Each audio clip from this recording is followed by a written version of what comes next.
Assalamu alaikum, everyone. Welcome to another session of Leadership Conversations. My name is Mariam Vazizada, and this is our exciting episode 5. We are very proud to announce that we've had a ball of a time in recording this and talking to different various leaders of Pakistan. Today, we have an exciting leader as well. His name is Veqar Ul Islam. He has worked for over 27 years in the world-renowned multinationals in Pakistan and in the region. Veqar has joined Jaffer Group as a director and he's heading the Jaffer Business Systems. He's also involved in the group affairs on the board. So let me tell you a little bit about Veqar. He's an astute businessman, a high achiever, and a marketer par excellence. He's also an inspirational leader who has led his team successfully and has grown the businesses wherever he has been involved. He's also known for his out-of-box approaches, and I have known him for that. Veqar has a master's in commerce from the University of Karachi and has attended professional trainings in various parts of the world. He has also been a top global talent in every multinational he was associated with. So let's today together welcome Veqar Ul Islam. Hi, Veqar. Kya haal hai aapka?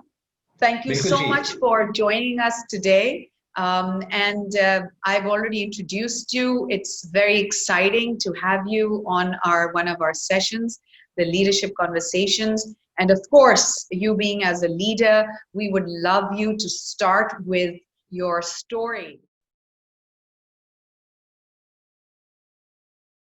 How did you manage to reach where you are today? And in terms of leadership, and then of course, in terms of the challenges that you have faced in your industry and how you've had to maybe evolve continuously to be able to overcome those challenges. So over to you, Veqar. Please go ahead. Thank you, Mariam. Thank you very much for having me. It's a pleasure to be here. So let me start the journey. And let's maybe start with where I am today and then try and go backward. And brevity is not my forte, so please bear with me. Join the gang. Yeah. Okay. So, great. So where I am today, I am a chief executive and director at Jaffer Business Systems, which is one of the companies associated with Jaffer Brothers. I'm also on the board of Jaffer Brothers. Along with it, I'm a director and president at Touchpoint Private Limited, which is a self-service solution company that's a family-owned business enterprise. I'm also a director at Blue Tech Consulting, which is one of the startups that we acquired about 3 years ago, a company doing very well in big data analytics. I'm a founder and CEO of Hisab Kitab, which is one of our own personal finance platform that we came, and it's the only personal finance platform from Pakistan. And we intend to, inshallah, take it global, and we'll talk about it. Besides that, I'm also on the board of FORI. I am a member policy board at SECP. I am a member of Prime Minister Task Force on IT and Telecom, a change evangelist, a public speaker, trying to motivate people to do a bit of social service as well, as in when I get time, etc. So that's my current, yeah. Interestingly enough, I started my career from the same platform from where we are talking now, which is JPS. At that time, and this is way back in 1985 when I graduated from Karachi University, and I joined at that time, this was called ABS, Automated Business Systems, and it was a division of Jaffer Brothers, not an independent company. So as I did my master's, I was very clear in my mind, and long story before that, so won't go into it. I was very clear that I wanted to be a sales, marketing, and a management professional. And that's how I more or less groomed myself as I was doing my studies to make a career in that. And I had a very, very humble beginning. In fact, I'll share a very interesting episode, which I remember quite vividly in my memories. When I came for interview at JPS, and this will tell you how humble the beginning was, okay? Mm-hmm. And for whatever reason, I mean, it was a sales executive job. I was to sell Xerox photocopiers. So this is how I started my career. And Wow. I went through a test round, then an initial interview round, and then another initial interview round. And then finally, I was right in front of a 5 people panel, very, very senior people, including Mr. Hamid Jaffer. And they started asking questions. So suddenly, one of the panelists remembered to ask me, do I have a conveyance? Am I mobile? Yeah. In 1985, the concept of mobile was not mobile phone, it was mobility, physical mobility. And I said, no.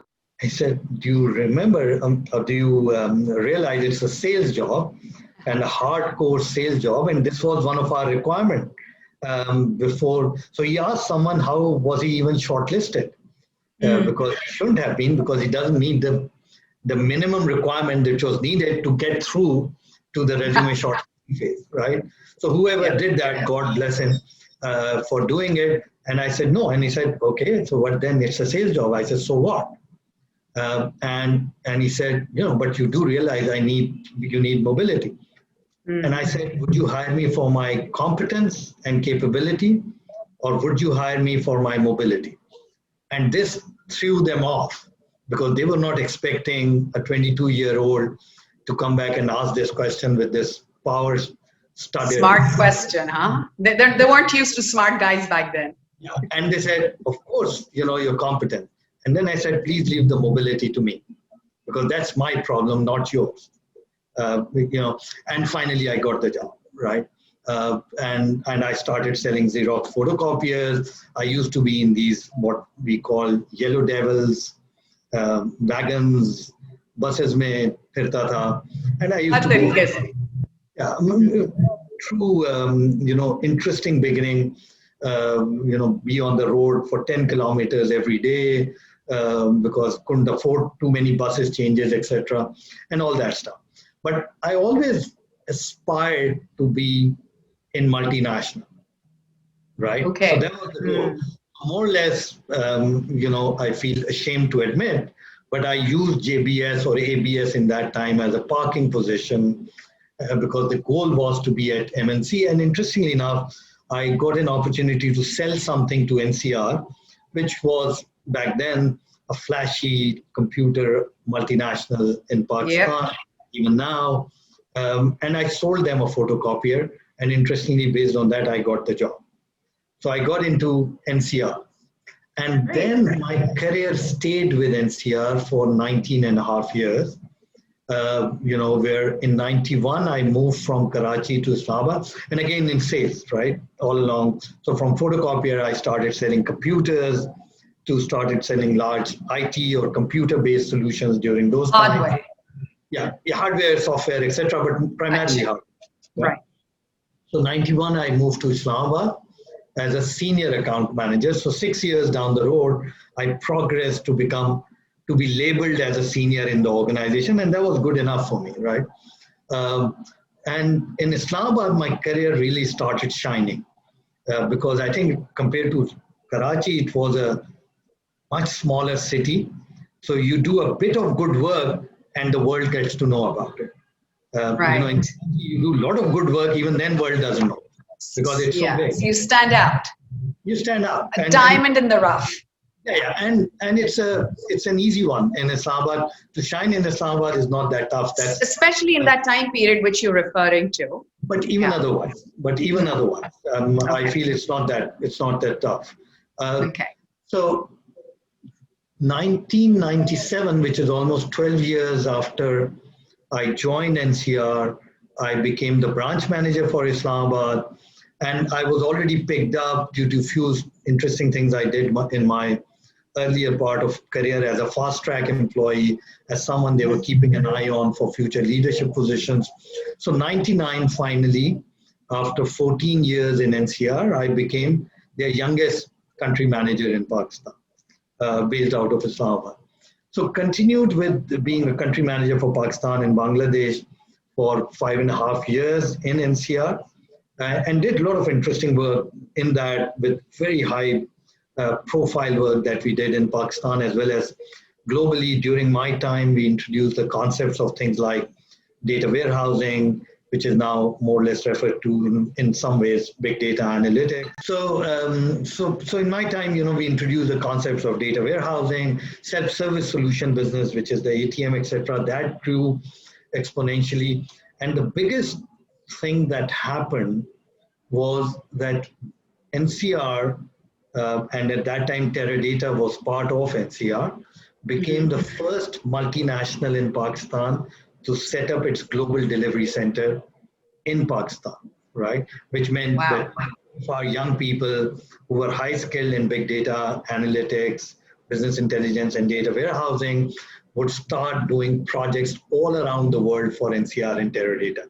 And no multinational has ever been able to achieve that. Typically, this work goes to our neighbors and many other countries, but not Pakistan. And this was like possibly one of the Kodak moment of my. So this was around 1997. I became country head in 93. So Global Delivery Center, at that time we called it Center of Expertise. It was established around 2002. Okay. And it became big. It became very big. Even today, I think the GDC has in Pakistan close to 400 people who do international projects, not Pakistan. So 2005, NCR grew exponentially. And then I got an opportunity to work with another interesting company called Nokia. And Nokia on the network infrastructure side, not the mobile handset side. Yeah. And this was interesting because I did IT, and I thought 19 years is a good enough time to spend in an industry. Let's explore telecom. And it was right at the beginning when telecom in Pakistan was just beginning to take off. So that was a good time for me to make a move. So I moved to Nokia and started heading Nokia in Pakistan.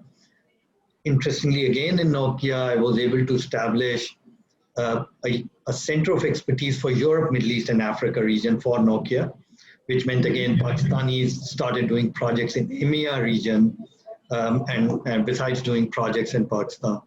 2007, Nokia Siemens merged together, and it was a very large, almost 17, 18 billion euros global merger. Pakistan at that time, Pakistan was also quite big because Nokia and Siemens both had very large setups, good 2,500, 3,000 people between them. So it became Nokia Siemens, and I started heading Nokia Siemens in Pakistan. Then 2008, people decided that I've had enough of Pakistan, and they thought I should move to Middle East and start heading the Middle East region for them. So I moved to Dubai. I don't think Pakistan had enough of you, so at that time, but you wanted to explore other regions as well. Yeah. So this was an interesting option because this was like at a I think that's the next. You're an ambitious guy. That was the next move forward. Made sense. Exactly. And the way I started, and it is an interesting journey, as I started growing up in life, the ultimate that I ever thought I would achieve or want to achieve in life is to be the country head. So this is that you were already, This is what my ultimate goal was. But once I became the country head and spent 1 to 2 years, I thought I can do more. And this urge to go fantastic. So you're always, wherever you reach your goal, you want to look ahead, and then you're beginning with the end in mind. Fantastic. So that was the reason I moved from NCR to Nokia, because I thought this is a much bigger company. The scale is very different. The industry is very different. So it will offer newer challenges. Yeah. So I took over the Middle East sub-region. Initially, I took over the Gulf Pakistan sub-region out of Dubai. Then I moved to Middle East. So I did everything except Saudi when I was heading Nokia Siemens. And I became the vice president. I was amongst top 100 executives of Nokia, good 70,000 people. So I was in that league of top executives of this large global organization. And I started shaping my career to be thinking to become CEO of a large global company. So this was then, so from a CEO or a country head goal, it became a goal to be a CEO of a multinational, if you like. And then in 2011 in Dubai again, I got an interesting opportunity with another large company called Comptel Corporation. It was again a large Finland-based software company, not as big as Nokia, but still big enough. And they offered me a position to head their entire Middle East and Africa region as a senior vice president and also be on their global executive board. So now I am in top 7 or 8 people in the world with only one layer between me and the CEO, and I was this close to achieving my ultimate goal, right? But as they say, you know, man proposes, God disposes. So 2012, and I had I mean, as you can imagine, if you have 54 countries to manage, global pressures and meetings, etc. So, you know, you're more or less in the plane all the time. So rarely you would have 2 days in a country, right? Yeah. In where I was based. So a lot of things were happening. And 2012, I had a mild heart attack while in Dubai. And I'm sorry to hear that. As I was, and luckily enough, you know, I got to the hospital in time. Everything worked out well. Alhamdulillah, no damage. Angioplasty done. Another interesting episode, but for some other day. And at the end of my time at the hospital, I decided I'll quit the corporate world, and so with it the ambition to be a global company CEO, you know, because I've had enough, and you know, now it's time to do something different. So it took that a personal thing for you to decide to maybe move back. Is that when you moved back? Yes. So the hospital episode took the fear away from me that I should do something on my own. You know, now anyone who is typically an employee and who is a bit ambitious, they all in their career all the time keep thinking that, you know, why don't I do this on my own? But it's just that, you know, call it complacency or the addiction of getting the paycheck on 27th or 28th of every month that makes you scared to make that decision. Absolutely. Naturally so, because you have responsibilities at that time and you don't want it. It's a chance, it's a risk. Exactly, because it provides you with certainty in life, you know, when you're in a job. But when you are on your own, that certainty certainly is taken away from you. Tell me about it. Yeah. And that's the fear, right? So the hospital episode took that fear away from me. Because I thought to myself, well, if God did not want me to be alive, it could have gone other way as well, right? And then what would have happened? Where would this fear be? So I decided to come back to Pakistan, and it took me 1.5 years to wrap up, and long story. Okay, so when I want to come back to Pakistan, what will I do? So, and I started being told or being asked by many friends, okay, fine, you don't want to do a regional role, it's hectic, it's a lot of work, a lot of travel, etc. Why don't you come back and be a country head? And I used to tell them, if I have to go back, I'll not take 1 step back, I'll take 100 steps back and start all over again. Because now what I'll do will last me my life. And that's the whole objective. So I more or less went to the ground again and said, all over again. So one of the good things was that for whatever reason, and I don't have any logical explanation for it, but in 2007, my late brother started a company called Touchpoint. And for whatever reason, he passed away after about 4 or 5 months of starting the company, and more for emotional reasons rather than any rational reason, we decided to carry on with that company.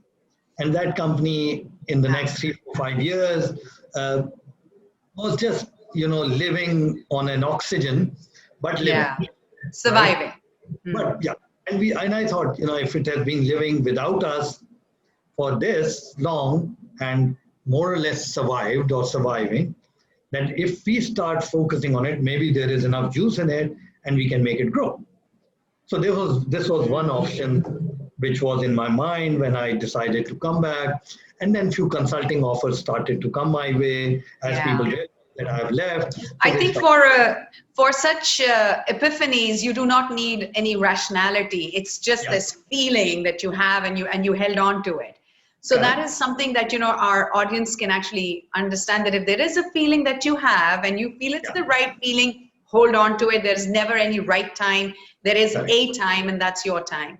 Okay, fantastic. So that's what kind of drove you back with that thought in your mind. I came back to Pakistan, started focusing on Touchpoint. My nephew used to work for Microsoft then, a very bright young man, and I told him to quit the corporate world, and let's focus on our own business.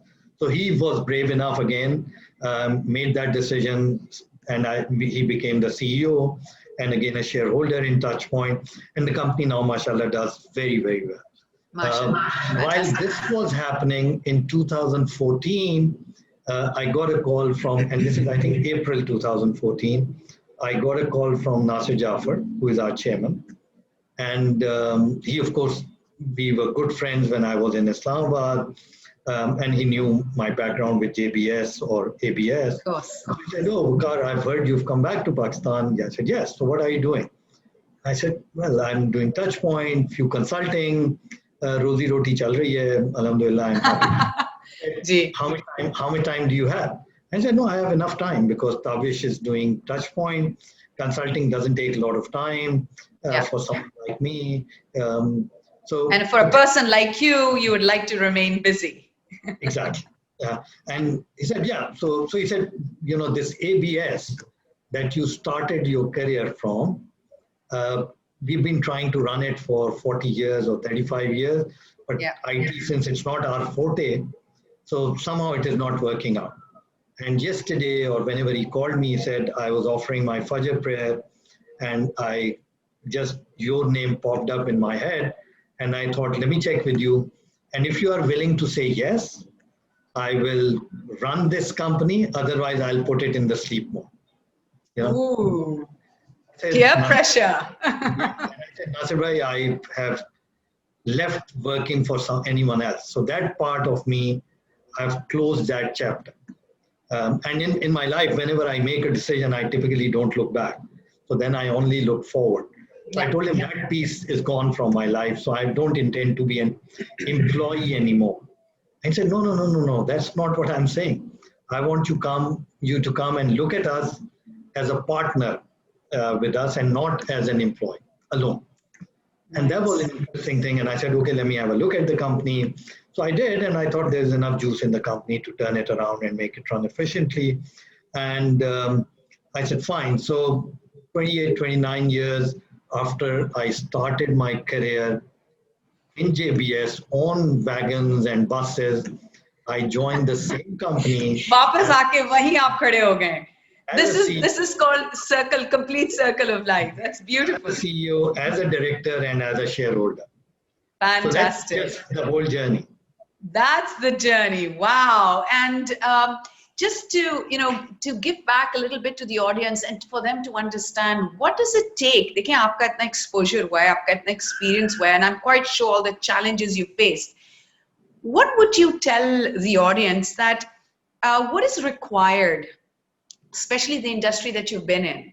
And if we do have any IT people out there who are watching this, what does it take to become successful or to grow, to be able to take up the challenges that come your way in this industry? So a few things, just a couple of points on that so that we can take that away from you. I won't say IT industry, I would say for any industry, because I've also done telecom industry in a very big way, actually.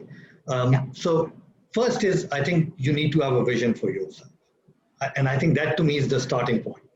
Every individual, and I don't care what age you are. Begin with the end in mind. Absolutely. You need to know where you want to go, and you need to know by when, right? So in my career, I've always had 3-year goal for myself. Always. Okay. Since 1985, I started my career. 3 years, I want to be here. And then at 3 years, I judge myself whether I'm there or not. Some cases I did, majority I did, in some cases I didn't. But I did reach there eventually. So that's the first thing. have a vision. Secondly, define your targets, and define your targets as if someone else is defining them for you, and make yourself accountable for them, for yourself. Yeah, because you need the integrity to live up to that, right? Otherwise, it's so easy to waver. Exactly. And when you set your target, typically you don't have the integrity, but when somebody else does it, you take it seriously because then there are consequences. Obliged, absolutely. And there are consequences. So have a vision, set your targets. Targets, right? okay. Third is learn the power of being different. You cannot stand out from the crowd by doing exactly what everyone else does, and only people who stand out grow in life. That's the third thing, right? And last, what would it be, just so that people can actually understand, what does it take to stand out? What is it that you need to do differently that makes you stand out? Very simple thing. And when you work 35 years, you have so many life stories that, and I'm just sharing it again because this is in my TED talk as well. So how did I grow in NCR? Or how 19 years, absolutely. How was I spotted as a talent? And if I tell you the story, it is so ridiculously simple that I did, but it made me stand up. So my third day in NCR, third or a fourth day in NCR. So this is 9. And by the way, when I entered NCR office, before that, I never saw computers in my life, because in those days, computers were not easily, accessible that you would see. They weren't, yeah. And even the pictures were not very common. So I saw computers for the first time when I entered NCR. So they wanted me to learn the concepts behind what we call electronic data processing. So there was this thick NCR book. It's called EDP Concepts, Electronic Data Processing Concept. Where you learn about memories and RAMs and that a 3-year-old kid today knows it by heart, but yes, he didn't know it. So I used to read that book and I wouldn't understand anything because it was too technology driven, and I was a business graduate. Now, in those days, when NCR would release a new product, they would, around the globe, to their 120 operations around the globe, they would send a release binder for the product. And these were typically 2-3 big white folders, yes, binders, yes. And each country will get one copy, and all the sales and marketing people and few solutions people were required to go through the whole binder release document so that they're familiarized. Well versed with it. Yeah. So since I was the chotu back then, and the youngest and the new kid on the block, so my turn came the last. So this was a product that we released. It's called Tower Series, and there was a new product within the Tower Series that NCR released. I think it was Tower 32 back then. And finally, I got the release document. Now I'm thinking to myself, Veqar, you don't know anything about computers. Why would you read this 600 pages and understand anything when you can't understand 10 pages of EDP concept book? So instead of reading the whole thing, and you have to sign the book as if you have read it, right? So I started skimming, and the first page that I got to changed my life, right? And the first page read, NCR sold 100,000 tower on last month or whatever, right? And this was an interesting statistics for me, and that's all I understood. Yeah, the word selling, anything to do with selling, yes. Selling and 100,000. So I tried to look for information as to when NCR released their tower, right? And I couldn't find it. I went to my library, talked to the librarian, and she got me information. So I found out that NCR had released the tower product about 2 years ago. 2 data points, 100,000 towers, 2 years. And suddenly my mind started working, and I thought, this is interesting data, and we need to communicate this to the world in a very different way, which is very non-technology, if you like, back then. Everybody's not tech savvy. Absolutely. Not which is very business type. So I thought, let me do some, and I thought 100,000 towers, 2 years means 50,000 towers per year. That means 4,700 towers a month, which means, whatever, you have 800 towers a day, which means 133 towers a minute. And this was then interesting. So just based on this, I drew a small Excel type of thing on a piece of paper. I then made a draft communication all on my own with a very nice caption. NCR sells 133 towers every single minute. Wow. And wrote a letter, right? And wrote a letter without thinking what this letter will do. I went to my boss and I said, boss, I think this communication needs to go out to the industry because this is massive. Why are we hiding this? And he said, oh, okay, sit down. And he started reading my letter. And since I did business communication course, so I'm sure something good was. It was a decent letter. Okay. It was a decent enough letter, but the content was very powerful. Right. And he said, young man, did you write this? And I said, yes. He said, wow, this is great. So leave it with me. And I left it. I went for lunch. I came back after lunch. Mrs. Jacob, who was our country head's assistant then, she came to me running and said, Veqar, where have you been? I said, what happened? Mr. Bhatti, who was our country head, he's looking for you all over and he wants to see you urgently. Now, in those days, you wouldn't be able to shake hand with a country head because they were shaking. Yeah. Imagine a country head is calling me to his room as someone who is completely new in the company. He wouldn't even know my name, right? And he wants to see me. And I thought I've done something wrong and today is my last day, right? So I went to his room and he had the same letter in front of him that I gave to my boss. So you realized immediately that you'd done something right. And he said, young man, did you write this? And I said, yes. He said, wow, this is great stuff. So I learned from Jay that you want to send it to the industry. I said, yeah, I mean, it will be great. Don't you think it will make an impact? He said, hey, you bet it will. So he said, Mrs. Jacob, I want this letter to go out to the industry and I want it to go in this young man's name, right? Right. Not in any other account manager's name who was senior enough, but in this young man's name. And I want you to send this letter, telex this letter. In those days, we used to have telex machines.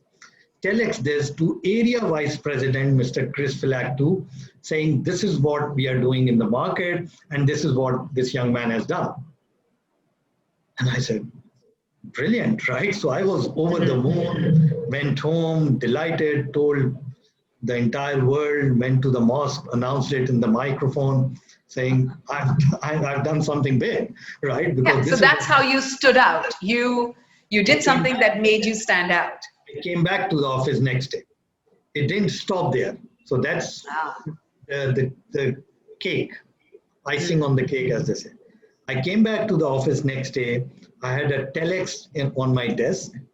This was written to Jamil Bhatti by Mr. Chris Philactu, who was Area Vice President for Middle East and Africa region, having, 50 plus countries under him, saying, Bhatti, Jamil, this is an absolutely outstanding initiative. My compliments to Veqar for coming up with this idea. With this, I'm copying all country heads in Middle East and Africa region to replicate this in the Middle East Africa region and thank Veqar for his contribution. And next time in Pakistan, I want to meet Veqar one-on-one. Wow. So next he came, he met me one-on-one. I became a fast-track employee or a top talent. But what did I do? I just did something so simple that I picked one stats, which was 100,000 towers, and wrote a small letter on it. It took possibly half an hour of my work. But because I stood out from the rest, I became a star. So that's the power of... I can completely understand with this, because what happens is that nowadays, whenever we ask the young people in our teams that, why don't you do something different? A lot of times it's the fear that what happens if it's not accepted? And then what we say is that zyada se zyada kya hoga? Nahi accept hoga, magar at least you have tried. And I think ये आपके अंदर जो जज्बा था, not just being, you know, having having an ambition and being ambitious, but also the fact that you always looked at for new ways. So the the three tips that you're giving is, number one, you said that have a vision where you want to go every 3 years. Secondly, you said have the integrity to make the goals and then set deadlines next to them. Otherwise, there'll be dreams. And number three, you said that to do something different. And thank you for giving us such a clear understanding of what that means, because now next time people will be in their jobs or in their workplaces, they will now know what it means to do something different.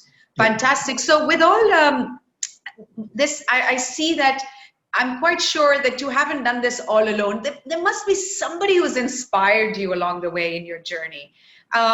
Anyone who's inspired you on this journey to reach your different stages of leadership, and what benchmarks did you set for yourself? And if you, and if you felt that you achieved them, go just a little bit about that. So, one is my personal life and the other is professional life. And I'm very clear about two people who massively influenced both, right? One is my late mother. And for example, and she was, by the way, a completely illiterate lady. Not illiterate. She was an uneducated lady, but very literate. Very enlightened, very forward-looking, very growth-oriented, but she couldn't write her name. I learned this power of being different and target setting from her. Wow. She was so brilliant in that, it was unreal. So clearly on a personal level, she was the one. But on a professional level, and I keep saying it in public as well, there's one person who literally took my hand, took me into the corporate sector, held my hand, told me how to walk, how to run, was my late brother. Oh, the one who started with Touchpoint. Yes. Yeah. He was also with NCR. So you were lucky to have these people in your family. Absolutely. Everybody might not, but you do agree that even because, this is not my story, but just to add that when you are setting out and when you are growing or when you're just starting your journey, there has to be someone, or there have to be these people who have to inspire you along the way. Otherwise, mushkil ho jata. And I know कि ये आपको इस तरह नहीं मिलते, आपको ढूंढने पड़ते. You have to kind of connect with them and you have to know them or you have to read about them. So you were lucky to have both of them in your family, and I'm quite sure वो ऊपर से आप दोनों देख रहे हैं आपको, and they're very proud of you to see what you've done with what they've given you. Exactly. So thank you, Veqar, for this beautiful story. Now that we're moving on to one other section, which is called the Heart Talk.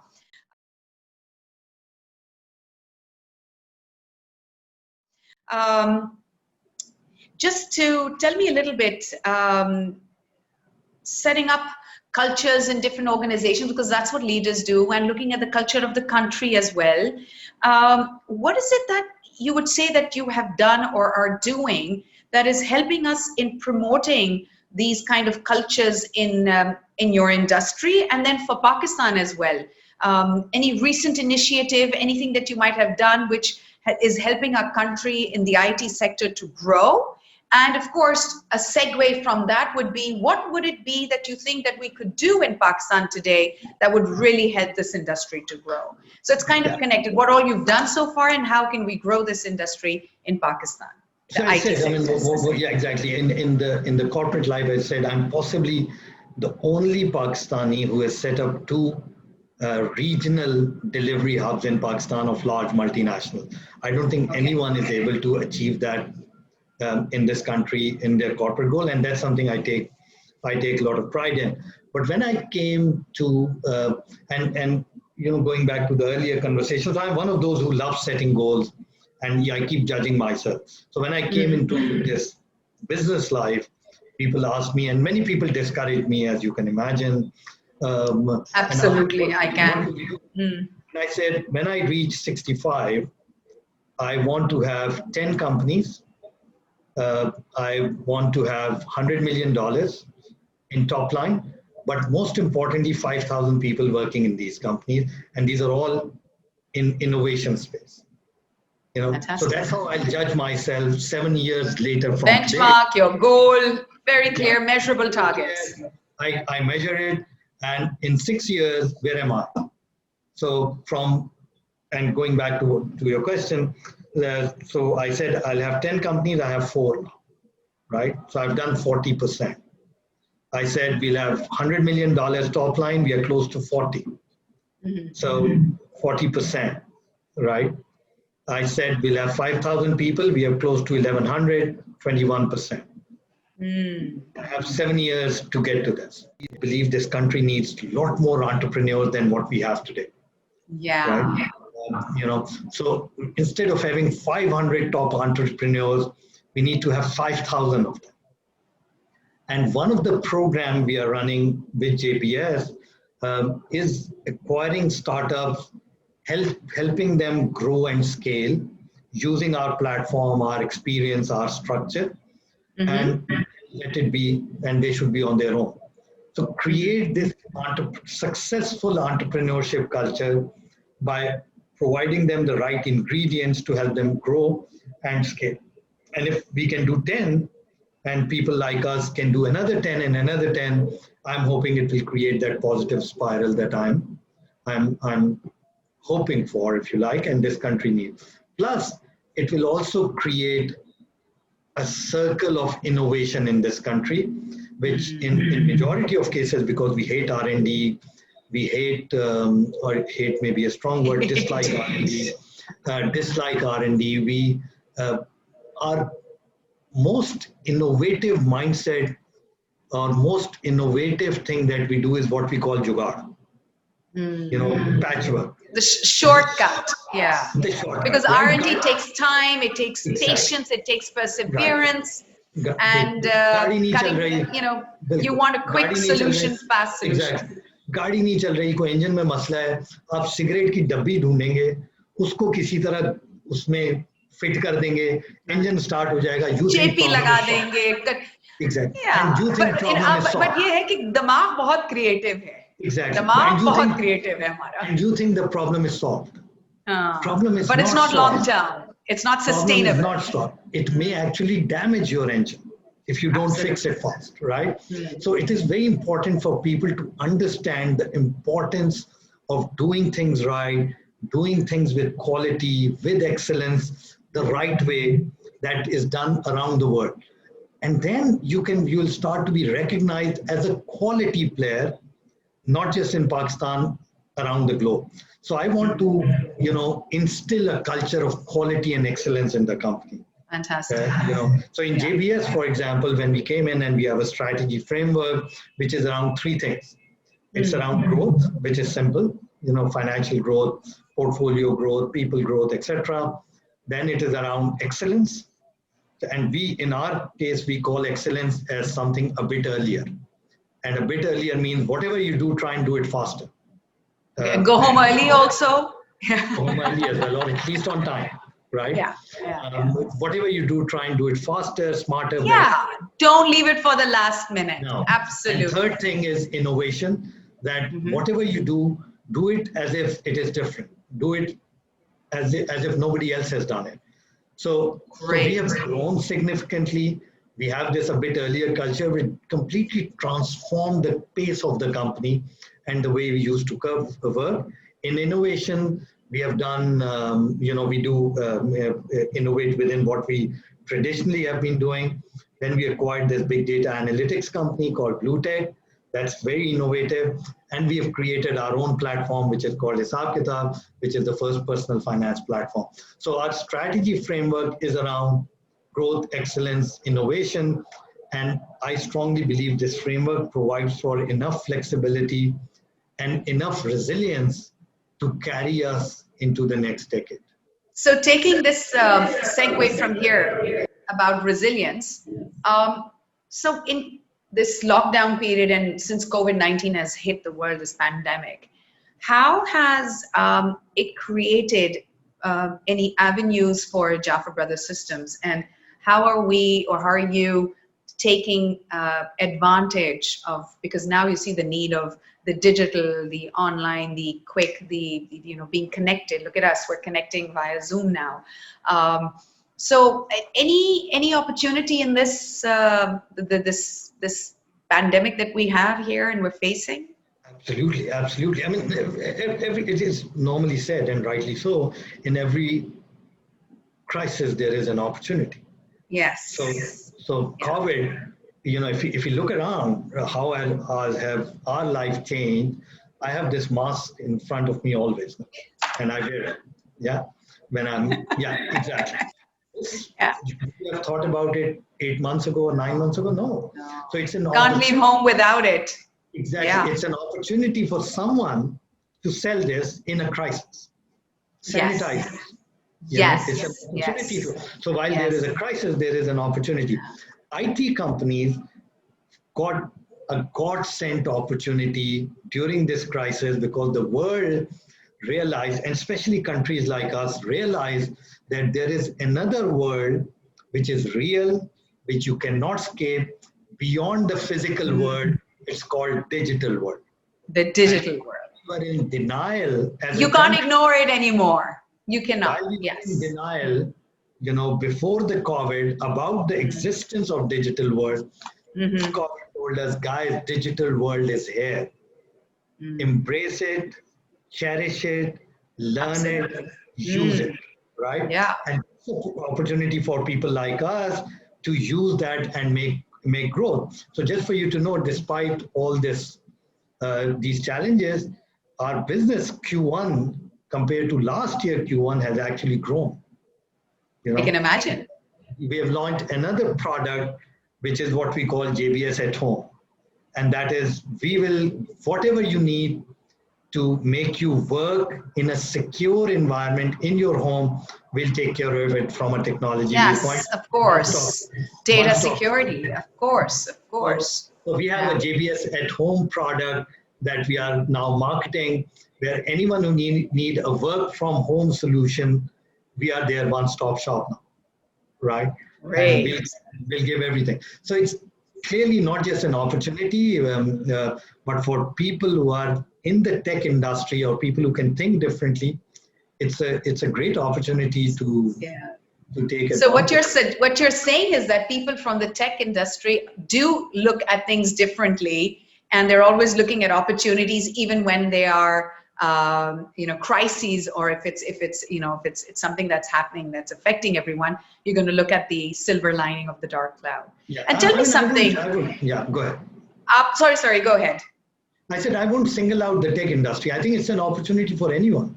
I mean, true. In any crisis, even with us, even with Franklin Covey, and in Pakistan, because digital world was always, people were versed to it. We have started training online, live online, and I think people have realized that, oh my God, we can actually get that one-on-one attention as maybe, and we've had some really positive response. Tell me something, when you burn out, if you do, what is it that you do? आप करते क्या अपने आप को, unwind करने के लिए? So few things. I like to walk, and of course, to keep myself fit as well, because yes. When I went to the hospital, one of the things I remembered from my brother, late brother, was when he had his first heart attack, and I told him, how are you feeling? He said, partner, everything else is fine, just that warranty has finished now. So of course I walk, and that's a great time for me to unwind myself, and I don't like walking on a treadmill, so I like to be out in the open. So that's you're in Islamabad, right? And there's now I'm in Karachi. Now you're in Karachi. I was about to ask, there's so many beautiful places. No. In 2008, as a family, we moved to Karachi when I moved to Dubai. And 2013, when I came back to my own city, which is Karachi. Karachi. Okay. I'm very much in Karachi. So walking is one of your go-to, winding down processes. Listening Fantastic. to and singing, both.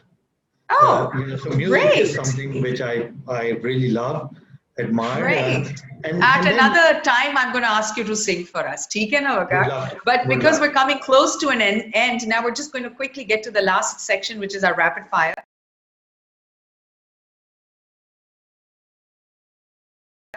tell us something कि अगर आप इस industry में ना होते पाकिस्तान में तो किस और कंपनी में या किस और सेक्टर में आप काम कर रहे होते with your with your personality and with your skills and with your I think your mindset, where do you think it would be, what would excite you?